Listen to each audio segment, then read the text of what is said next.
Graças a paz, meus queridos irmãos. Vamos iniciar nossa reunião de instrução. Ah, eu queria mudar um pouquinho aquilo que havia dito a vocês. A proposta que a gente tinha feito anteriormente era que nós pudéssemos estudar esse tema, né, luta espiritual, batalha espiritual, dependendo de como queiram chamar, em 4 partes, que no caso seria a introdução e depois cada um dos inimigos, né, dos nossos 3 inimigos. Só que esse mês de maio é conhecido como mês da família, né? E a gente queria poder aproveitar esse tempo também para poder trazer uma palavra voltada para essa questão da família. Então, se a gente for fazer de 3 partes esse tema de batalha espiritual, nós não vamos poder, né? Pegando aí uma quarta-feira por mês, nós não vamos ter nada em reunião de instrução sobre família. E aí nós não queremos isso, né? Nós queremos trazer uma palavra, aproveitando o momento, aproveitando o mês, para que possamos, como famílias, estar crescendo juntos, certo? De modo que eu vou tentar ver com vocês hoje, espero que não fique longo, por isso que eu vou ser um pouquinho mais rápido em colocações, tá certo? Vou ver hoje os nossos 3 inimigos, tá certo?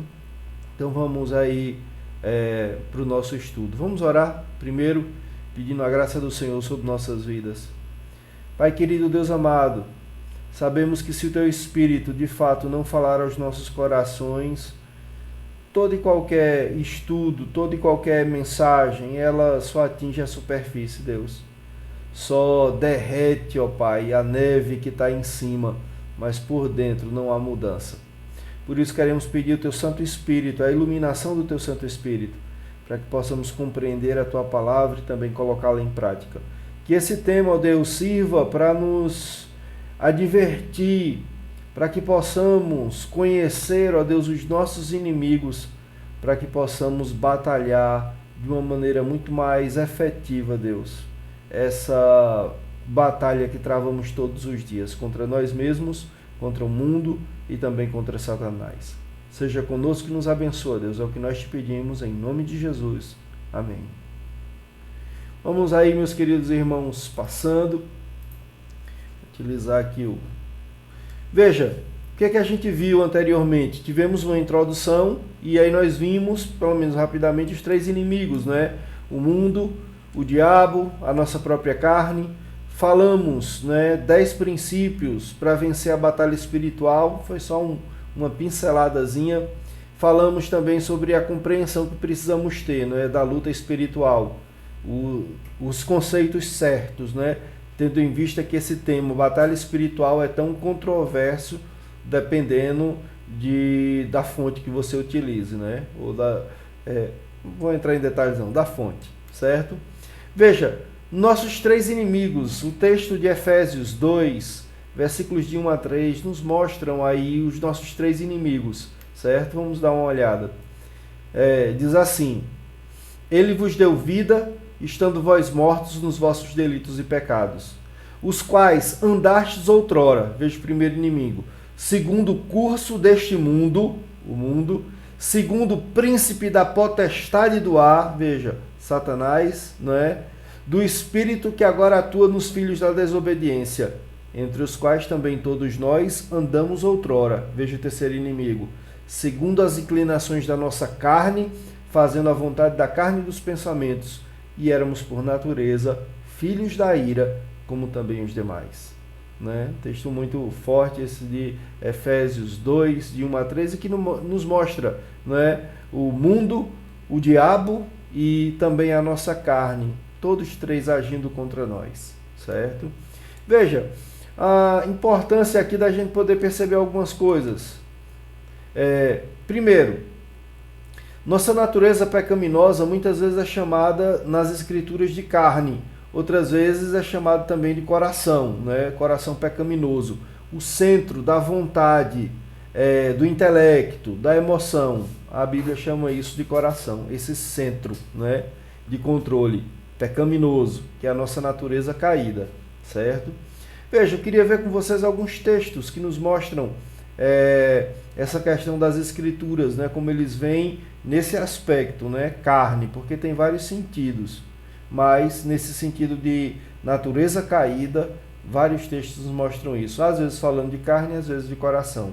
Diz assim, por exemplo, lá em Jeremias 17, 9, enganoso é o coração, veja, mais do que todas as coisas, e desesperadamente corrupto, quem o conhecerá? Que coração é esse, né?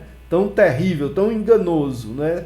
Tão corrupto, é nossa natureza caída, certo? O Senhor Jesus também diz assim, não é? Falando para a multidão e também para os fariseus, porque do coração procedem maus desígnios, homicídios, adultérios, prostituição, furtos, falsos testemunhos, blasfêmias, né? Jesus falando do que de fato contamina o homem. Não é o comer sem lavar as mãos, mas é o que sai dele, porque sai do coração. Porque do coração procedem maus desígnios, homicídios, adultérios, prostituição, furtos, falsos testemunhos, blasfêmias. Que coração é esse? É nossa natureza caída, né? Mas a Bíblia também fala dessa natureza caída em relação como sendo a carne, não é?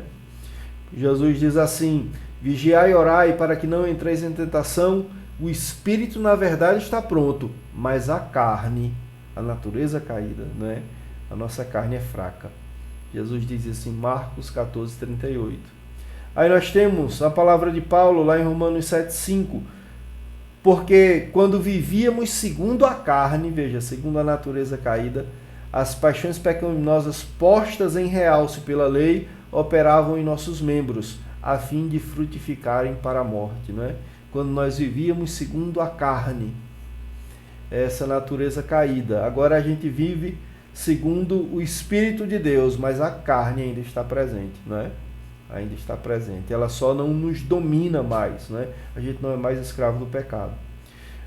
O texto ainda de Romanos, ainda no capítulo 7, versículo 18, o apóstolo Paulo diz: porque eu sei que em mim, isto é, veja, na minha carne não habita bem nenhum, pois o querer o bem está em mim, não porém o efetuá-lo. E aí ele fala de maneira muito clara, né? Essa natureza caída que estava nele, que não habitava bem nenhum. A natureza caída é a carne, é o coração pecaminoso.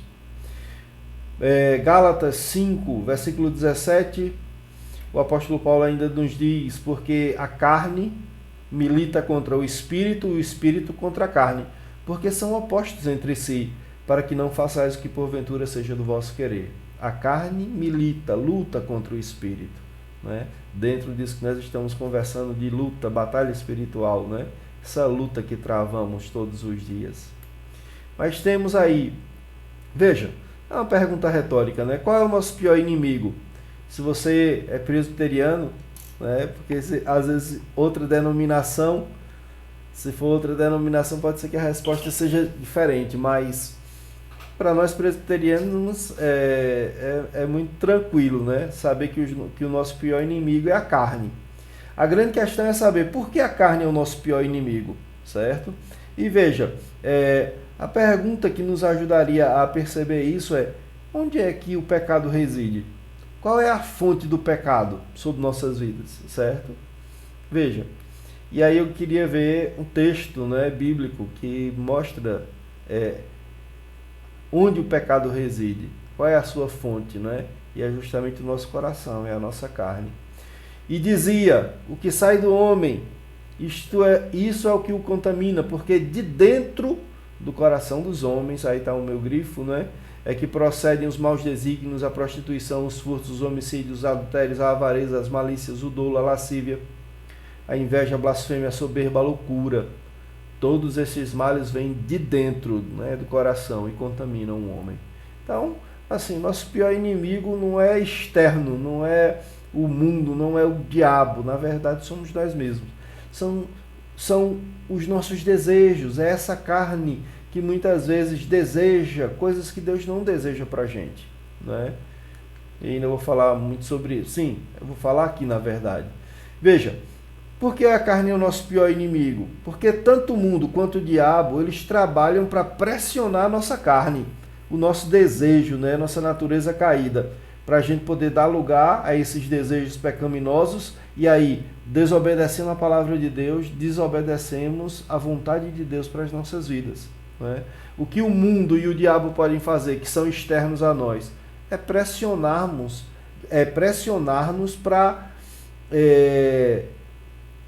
que esses desejos que estão no nosso coração, dentro dessa natureza caída, eles tomem forma, eles tomem vulto, eles se façam ações, não é? Mas quando nós caímos, eu até coloquei, deixa eu ver se está aqui. Veja, quando nós pecamos, nós não podemos lançar a culpa, toda a culpa ou a culpa, não é, no mundo e no diabo. Eu muitas vezes tenho visto muita gente tentando se esquivar da sua responsabilidade diante do pecado e diz, não, foi o diabo, não, foi fulano, né, foi o mundo. É mais ou menos o que acontece com Adão e Eva, né? Quando pecam, um culpando o outro, o homem culpa a mulher e o próprio Deus, a mulher culpa o inimigo, ali a serpente, no caso. Bom, isso está presente em nossos dias. Mas quando nós caímos, quando nós pecamos, nós temos que ter a sinceridade para dizer, foi eu. A coragem, inclusive, para dizer, não, a culpa foi minha, a culpa é minha. Porque mesmo o inimigo tendo se utilizado, certo? Quando nós caímos porque optamos por cair. Como diz o escritor aos Hebreus, né? Quando nós pecamos, muitas vezes, porque na nossa luta contra o pecado, nós não temos resistido até o sangue. O pecado é isso, né? É um desejo. A gente sabe que é errado, que não é aquilo que Deus quer para a gente.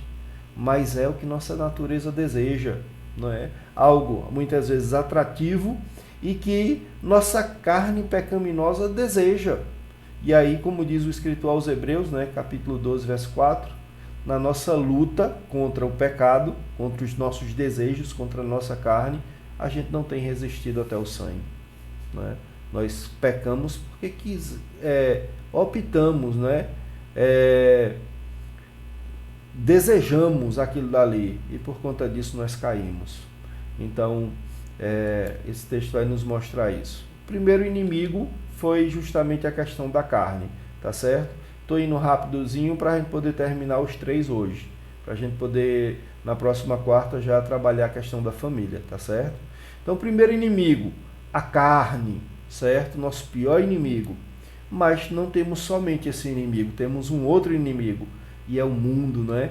A palavra de Deus nos mostra que a palavra mundo, ela tem muitos sentidos, muitos significados, certo? E o que é que vai determinar qual é o significado que a palavra mundo tem? É o contexto, certo? Inclusive nessa questão do nosso português, né? Eu posso dizer que eu chupei uma manga. E eu também posso dizer que a manga da minha camisa, né, tá rasgada, por exemplo. Então, manga tem vários sentidos, dependendo do contexto. A mesma coisa acontece nas escrituras e com relação à palavra mundo, né? Veja, a palavra mundo aqui utilizada, né, na questão do nosso inimigo, dessa luta espiritual que nós travamos, o termo mundo ele é utilizado no contexto de guerra espiritual, se referindo ao quê? Veja, sistema social, econômico, cultural, a toda essa estrutura ética e espiritual que é contrária a Deus. A Bíblia chama de mundo, né? Essa estrutura que está sob o domínio e influência de Satanás, que nos assedia com o intuito de nos afastar de Deus. A essa estrutura, superestrutura ética, social, espiritual, econômica, cultural, não é? Que é completamente avessa a Deus, a Bíblia chama de mundo, certo? É nesse aspecto que nós não devemos amar o mundo, que nós não devemos ser amigos do mundo, não é? Que não devemos nos conformar com o mundo, como nós vamos ver nesse momento. Veja, vários textos bíblicos falam sobre essa questão do mundo, né, como nosso inimigo. E aí nós temos 1 João 5,19, sabemos que somos de Deus e que o mundo inteiro jaz no maligno. Que mundo inteiro? Os animais, as coisas criadas em si, as coisas inanimadas. Não, aqui é esse mundo que foi colocado, essa estrutura espiritual, essa estrutura social, econômica, filosófica, que é completamente contrária a Deus, certo? Esse mundo, ele jaz no maligno, certo? Ele está no maligno, ele é dominado pelo maligno. Veja, João 12:31, Jesus diz assim: chegou o momento de ser julgado este mundo, e agora seu príncipe será expulso. Chegou o momento de ser julgado esse mundo. Que mundo é esse? É esse mundo sem Deus, certo? É esse mundo contrário, oposto, que faz oposição a Deus. Efésios 2:1 e 2, ele vos deu vida, estando vós mortos nos vossos delitos e pecados, os quais andastes outrora, segundo o curso deste mundo. Qual é o curso? Que mundo é esse? É esse mundo sem Deus, né? Nós andávamos segundo o curso desse mundo sem Deus, mas graças a Deus somos resgatados por Cristo. Temos aí também o texto de João 15:18 e 19, que diz assim: se o mundo vos odeia, sabei primeiro do que a vós outros ele odiou a mim. Se vós fosseis do mundo, o mundo amaria o que é seu. Como todavia não sois do mundo, pelo contrário, dele vos escolhi, por isso o mundo vos odeia. Qual é o mundo que odeia os servos de Cristo? É esse mundo sem Deus. É esse mundo de Satanás, é esse mundo dominado pelo inimigo, é esse mundo de filosofias, de pensamentos que são completamente contrários à palavra de Deus. Não é? Por isso que há essa incompatibilidade, deve haver essa incompatibilidade entre os servos de Deus e os servos desse mundo. Vai ser sempre oposto e vai suscitar perseguição, porque é algo completamente diferente. São pensamentos opostos, certo? Esse texto vai nos mostrar isso. Ainda em João 14, versículo 17, diz assim: o Espírito da verdade, que o mundo não pode receber, porque não o vê nem o conhece, vós o conheceis, porque ele habita convosco e está em vós. Esse Espírito da verdade, que o mundo não pode receber. Qual é o mundo que não recebe? É justamente esse mundo duro, de coração duro, que na verdade se opõe a tudo que diz respeito a Deus, ao seu Espírito. Outro texto, não é? 1 João 2, 15 a 17. Veja, esse é bem direto. Não ameis o mundo, nem as coisas que há no mundo. Se alguém amar o mundo, o amor do Pai não está nele. Porque tudo que há no mundo, as concupiscências da carne, as concupiscências dos olhos, a soberba da vida, não procede do Pai, mas procede do mundo. Ora, o mundo passa bem como a sua concupiscência. Aquele, porém, que faz a vontade de Deus permanece eternamente. Aqui é muito claro, né? Esse mundo que nós não devemos amar. É esse mundo que tem a concupiscência da carne, a concupiscência dos olhos, a soberba da vida, né? Que não procede do Pai. É esse mundo que jaz no maligno, é esse mundo avesso às coisas de Deus. E ainda tem Tiago 4,4: infiéis, não compreendeis que a amizade do mundo ela é inimiga de Deus. Aquele, pois, que quiser ser amigo do mundo, constitui-se inimigo de Deus. Muito claro esses textos. Agora, uma coisa que é muito importante a gente lembrar quando a gente trata do mundo como inimigo, não é? Porque temos diversas interpretações equivocadas.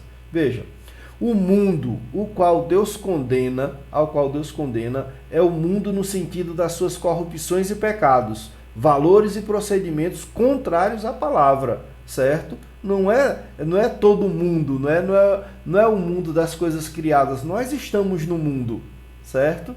Nós não podemos nem devemos fugir do mundo físico, desse mundo social. Nós não podemos fugir da realidade. Nós estamos nesse mundo. Nós não podemos viver flertando com, na verdade, esse mundo de valores equivocados, né? Às vezes eu vejo pessoas que quando se convertem, não, isso agora é mundo, e às vezes a igreja ensina dessa forma, né? Parece que tudo que agora não é igreja, que não recebe o nome gospel, parece que agora é coisa do inimigo, né? É o mundo. E muitas vezes nós perdemos oportunidades porque cortamos laços com pessoas que não têm o temor de Deus, mas que eram e faziam parte do nosso relacionamento, e depois a gente vai evangelizar quem? Os crentes que agora fazem parte da nossa vida e aqueles que a gente deixou para trás, não é? Veja, nós não podemos amar o mundo, corrupção, pecado, valores, procedimentos contrários à palavra de Deus, mas isso não quer dizer que nós não devemos amar o mundo. Deus amou o mundo, não é? Veja, não esses valores, não o mundo nesse sentido, não é pecaminoso, mas o mundo, pessoas, né? Deus amou o mundo de tal maneira que deu seu Filho unigênito, para que todo aquele que nele crê não pereça, mas tenha a vida eterna. João 3,16, não é? Mais um versículo aí que decorei. Veja, a gente não pode fugir desse mundo físico nem social. Agora, o que é que nós não podemos amar em relação a esse mundo que a gente faz parte e que tem o pecado nele? É amá-lo, não é? É segui-lo, é nos conformar com ele, é flertar, é ser amigo desse mundo contrário a Deus. Aí, meu querido, aí a gente adentra o pecado, né? Se nós amarmos, se nós nos conformarmos, se a gente estiver ali flertando com coisas que na verdade desagradam a Deus, aquilo dali vai nos corromper, como tem corrompido muita gente. Quantas pessoas têm deixado de viver o Evangelho, servir a Deus como deve, porque estão impregnadas desse mundo que na verdade lhe tirou o foco de Deus. Veja, vamos para o nosso terceiro inimigo. Já vamos aí para 20 minutos nesse estudo, eu não queria me demorar muito. Terceiro inimigo, e aí bem conhecido, né? Satanás, o diabo. Existe ainda muita gente, principalmente com relação àqueles que não creem na palavra do Senhor, que diz que na verdade o inimigo, o diabo, ele não existe, né? E eu lembro de uma frase muito interessante que eu ouvi, foi de um filme, não sei se tiraram aí de um livro, não sei se foi Fim dos Tempos, um filme de Hollywood, né? E um padre, ele dizia assim que a maior façanha do inimigo ou do diabo foi convencer o mundo de que ele não existe. E é uma verdade fantástica, viu? Fantástica. Não existe. Ele não existe, ele pode atuar do jeito que quiser, não é? Ele não existe, na verdade ele está aí atuante e muita gente negando sua existência.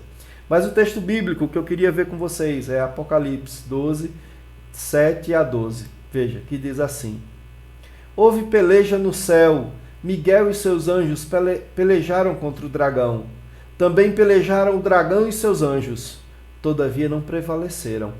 Nem mais se achou no céu o lugar deles. E foi expulso o grande dragão, a antiga serpente, que se chama Diabo e Satanás, o sedutor de todo mundo.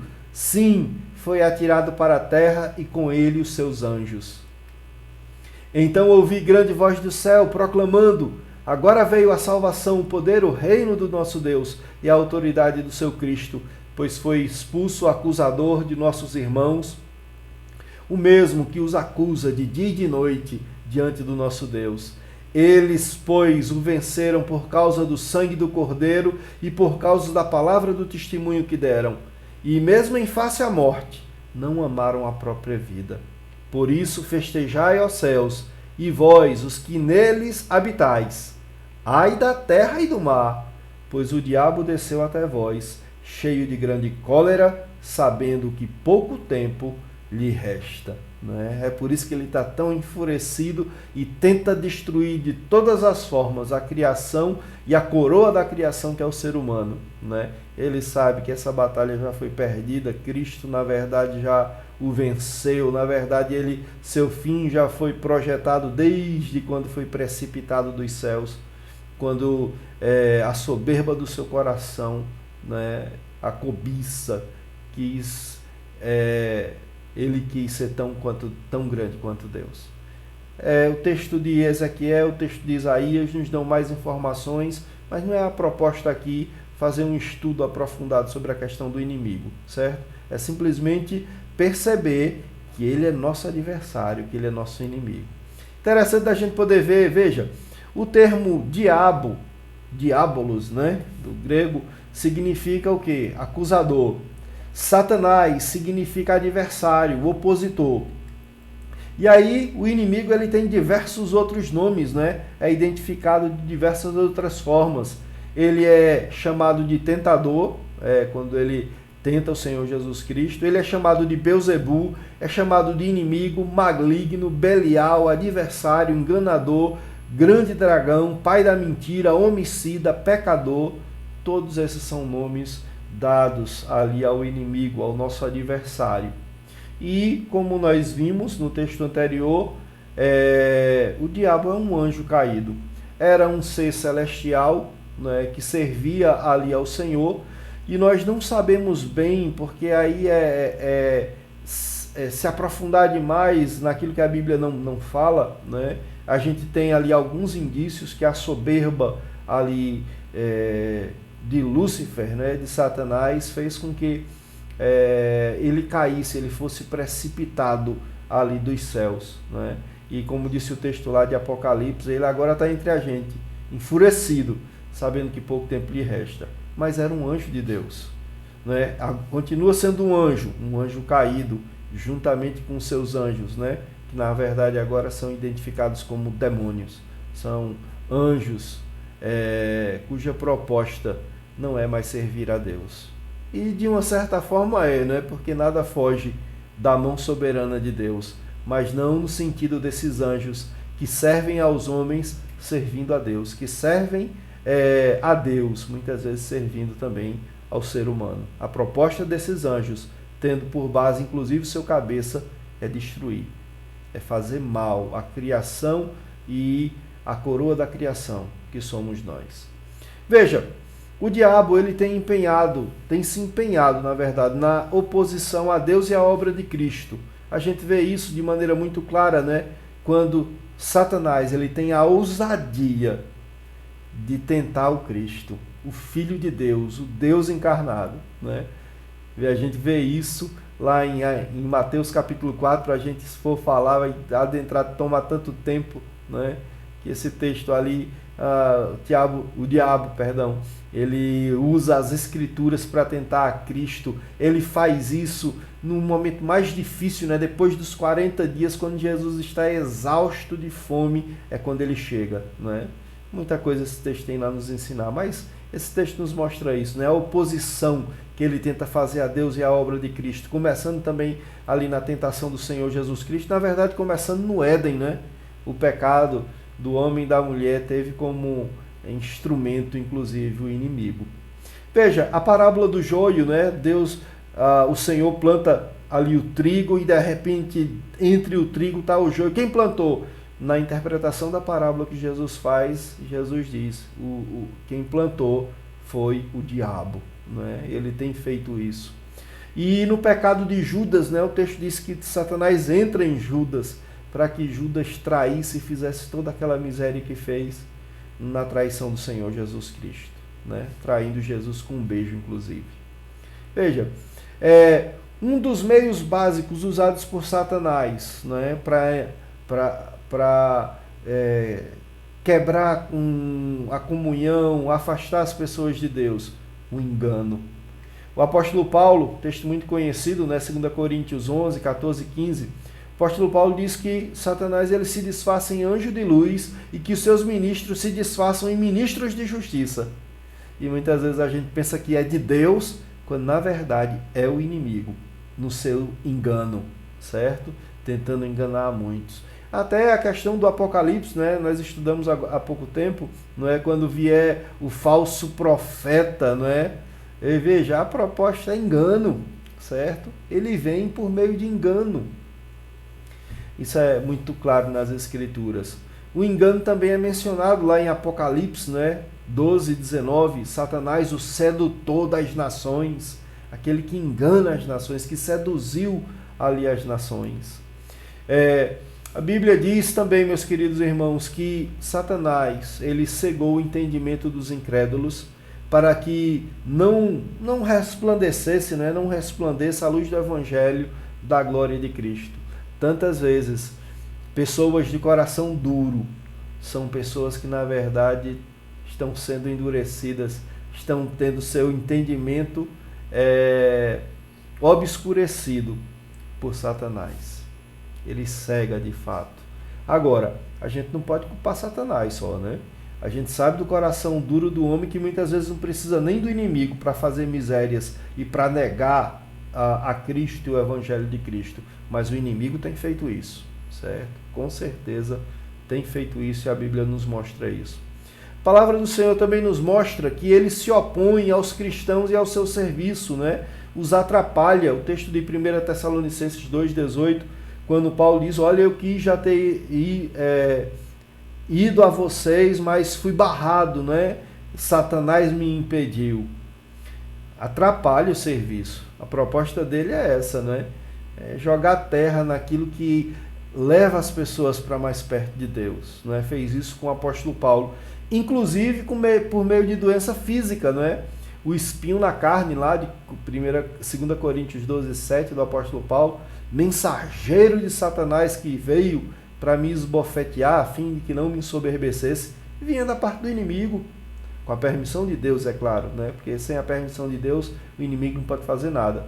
Mas o fato é que o inimigo, né, até com essa questão de doença, ele tenta atrapalhar o serviço a Deus, o serviço a Deus e ao próximo.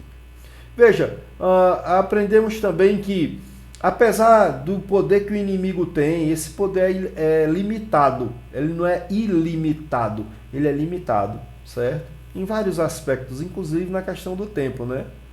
Veja, um exemplo disso, nessa questão da limitação do poder de Satanás, é quando nós temos aquele diálogo de Deus com Satanás e Jó ali no meio, né? Quando o Satanás diz, sim, mas tu tens abençoado ele, por isso que ele é tão fiel a ti, né? Mas deixa eu tocar. E aí para o inimigo poder tocar nos seus bens, na sua família, no seu próprio corpo, ele só pôde fazer isso com a permissão de Deus. E assim o é até o dia de hoje. Para que ele possa fazer, Deus precisa permitir.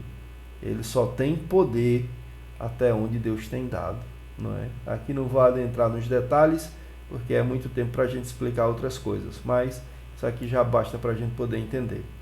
A palavra ainda nos diz o seguinte, veja, são orientações para as nossas vidas em relação ao inimigo.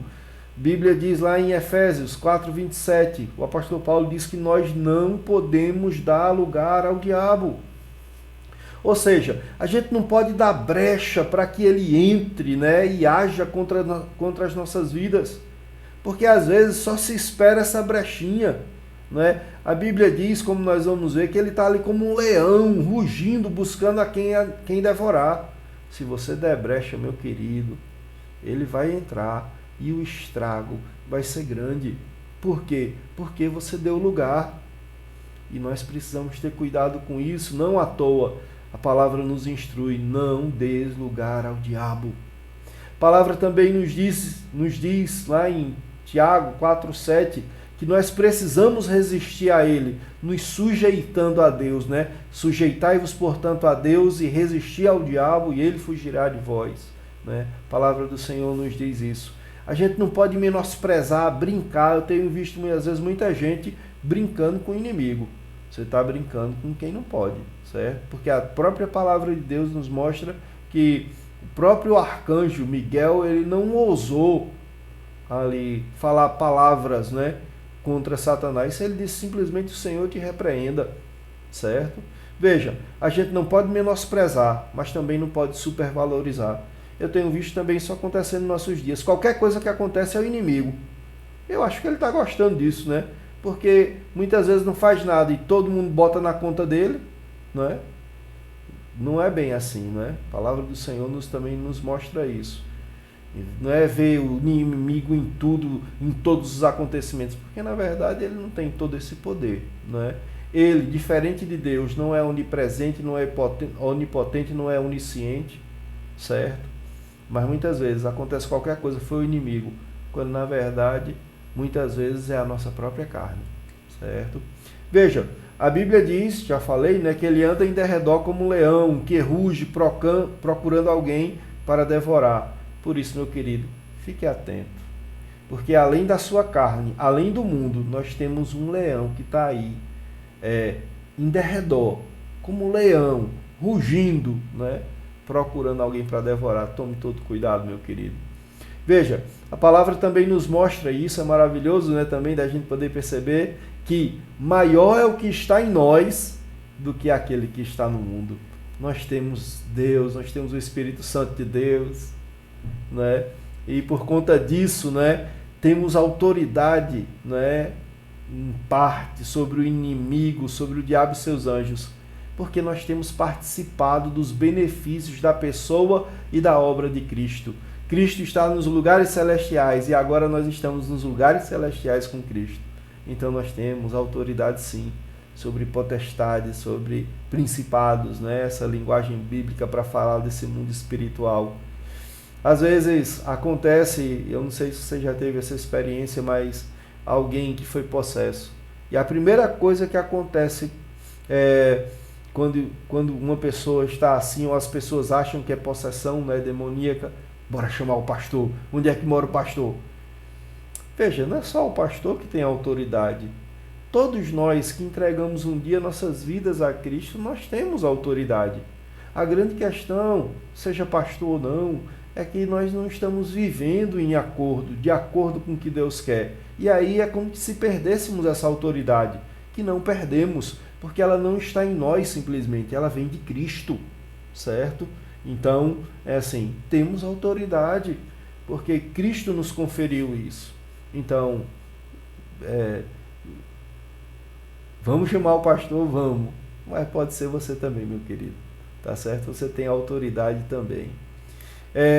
Por último, não é? Aí, veja, podemos vencer essa guerra que travamos contra a nossa carne, o mundo e o diabo, pelo poder do Espírito de Deus que habita em nós. E eu queria poder ver e mostrar isso a vocês com um texto lá de Gálatas, capítulo 5, a partir do versículo 16, que nos diz assim: digo, porém, veja, andai no Espírito, e jamais satisfareis a concupiscência da carne, porque a carne milita contra o Espírito, e o Espírito contra a carne, porque são opostos entre si, para que não façais o que porventura seja do vosso querer, mas se sois guiados pelo Espírito, não estáis sob a lei.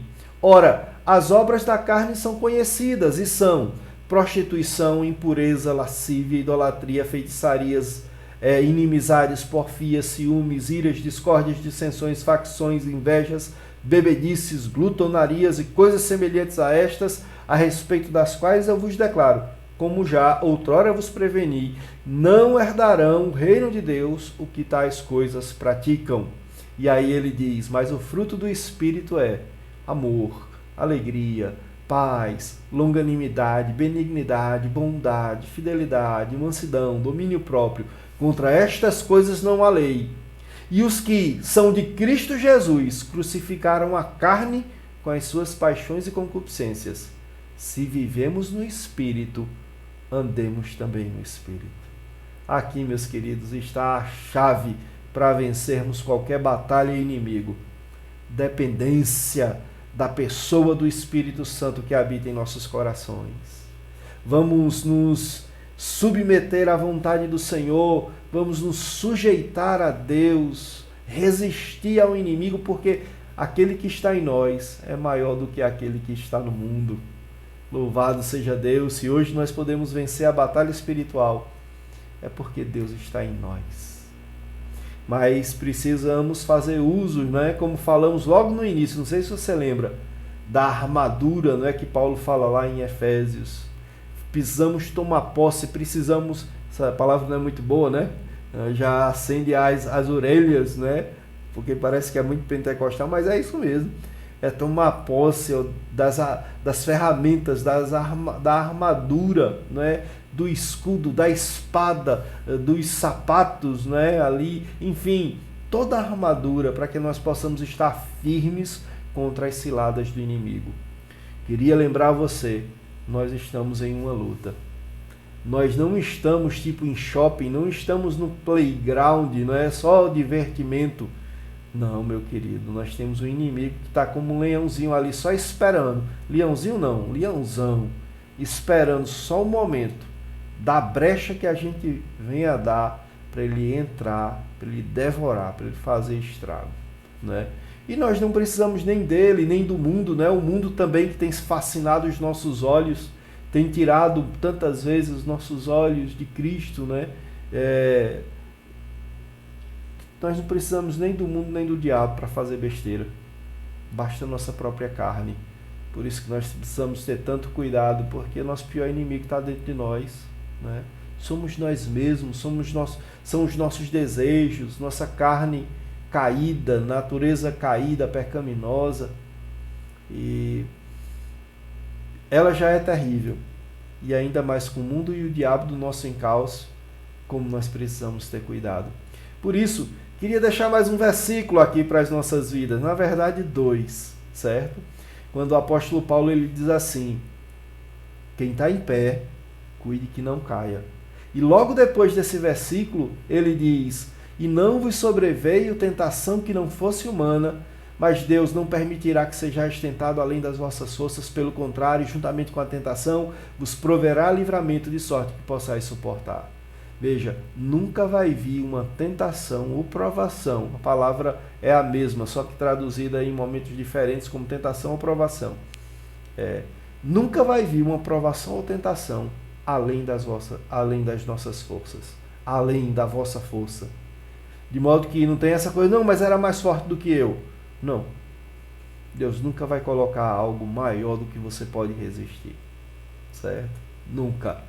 Nunca. Se cairmos em pecado, foi porque nós desejamos. Nós não queríamos, mas queríamos. E o querer falou mais alto do que o não querer. A gente não resistiu até o sangue.